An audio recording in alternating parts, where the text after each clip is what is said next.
Hai, apa kabar? Hari ini kita akan menyelami salah satu cerita paling gila di alam semesta. Sebuah perjalanan mikroskopis yang isinya tuh rintangan, kompetisi, dan ya, keajaiban. Ini cerita tentang bagaimana sebuah kehidupan baru dimulai. Pernah nggak sih kita benar-benar berhenti sejenak dan mikir, gimana ceritanya saya bisa ada di sini? Nah, prosesnya itu, gimana kehidupan baru dimulai, itu pertanyaan yang fundamental banget. Dan jawabannya, itu ngebawa kita ke sebuah perlombaan super epic yang skalanya itu kecil banget. Yuk kita mulai dari awal. Setiap cerita keren kan, pasti punya tokoh utama. Nah, di kisah kita kali ini, ada dua aktor yang super penting. Mereka adalah sel sperma dan sel telur atau yang biasa disebut ovum. Keduanya ini beda banget, tapi takdir mereka itu untuk ketemu. Coba deh, lihat perbedaannya. Gila kan? Di satu sisi, kita punya jutaan atlet super kecil yang lincah banget. Terus di sisi lain, cuman ada satu piala utama. Satu sel telur raksasa yang nungguin dengan sabar. Nah, perbedaan skala dan jumlah ini yang bikin tantangannya jadi nyaris mustahil. Yuk kita kenalan lebih dekat sama si penjelajah ini. Jadi, sel sperma itu intinya adalah pembawa pesan genetik. Kepalanya itu isinya DNA cetak biru super berharga dari sang ayah. Terus ekornya yang panjang itu, wah itu kayak mesin pendorong super kuat. Dirancang cuma buat satu tujuan, berenang ngelewatin semua rintangan yang nanti bakal kita bahas.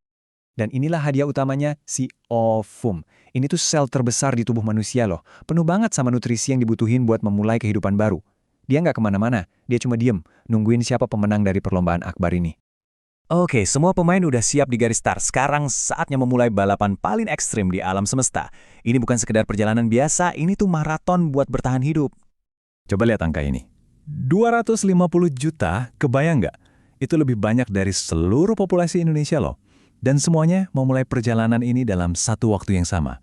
Jutaan yang mulai, tapi pada akhirnya takdir cuma milih satu pemenang. Skalanya benar-benar nggak masuk akal. Perjalanannya ini penuh banget sama bahaya. Dari detik pertama, mereka harus bisa tahan di lingkungan yang super asam. Terus, mereka harus berlari menempuh jarak yang kalau dihitung-hitung itu ribuan kali panjang tubuh mereka sendiri. Belum lagi harus ngeles dari serangan sistem imun si perempuan yang anggap mereka itu penyusup. Dan akhirnya, kalau masih selamat, mereka harus nemuin satu target super kecil di area yang luas banget. Ini benar-benar seleksi alam paling kejam. Setelah perjalanan yang gila-gilaan tadi, cuma beberapa yang paling tangguh yang akhirnya berhasil sampai ke tujuan. Nah, sekarang kita sampai di momen puncaknya. Momen paling krusial dari semua proses ini. Momen penyatuan yang kita kenal sebagai fertilisasi atau pembuahan.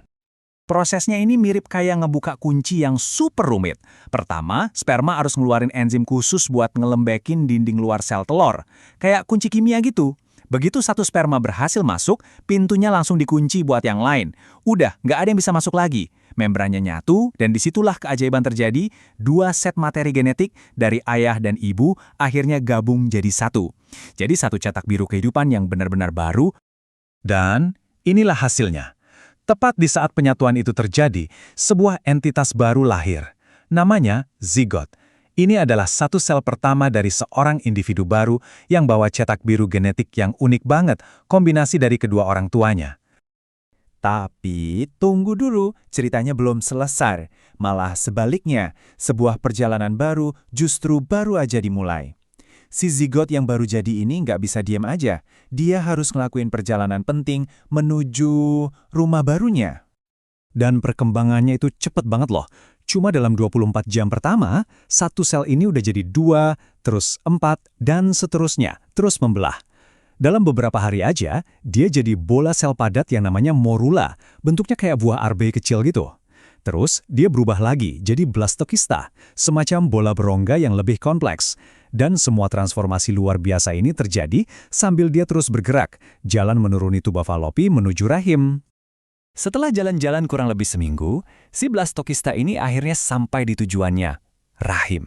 Tapi sampai doang itu nggak cukup. Dia harus melakukan satu hal terakhir yang super-duper krusial. Nama prosesnya adalah implantasi. Dan ini harus kita pahami, adalah momen hidup atau mati. Kalau implantasi ini gagal, embrio nggak bakal dapat nutrisi dan nggak akan bisa bertahan hidup. Ini adalah momen di mana dia menancapkan akarnya, membangun jalur kehidupan pertama ke sang ibu yang bakal jadi sumber kehidupannya selama 9 bulan ke depan. Nah, jadi ini poin pentingnya. Meskipun pembuahan atau fertilisasi itu adalah percikan awalnya, implantasi inilah momen di mana kehamilan itu secara resmi dimulai. Ini adalah konfirmasi bahwa perjalanan yang luar biasa tadi udah berhasil, dan sebuah kehidupan baru udah nemuin rumahnya buat tumbuh besar. Kebayang nggak dari satu sel ini nantinya akan tumbuh triliunan sel yang ngebentuk jantung, otak, dan semua hal yang bikin kita jadi manusia. Perjalanan ini emang baru aja dimulai. Jadi apa yang terjadi selanjutnya? Gimana caranya satu sel ini tahu cara membangun manusia yang utuh? Wah, itu keajaiban lain lagi dan mungkin cerita untuk lain waktu ya. Terima kasih udah nemenin kita dalam perjalanan yang luar biasa ini.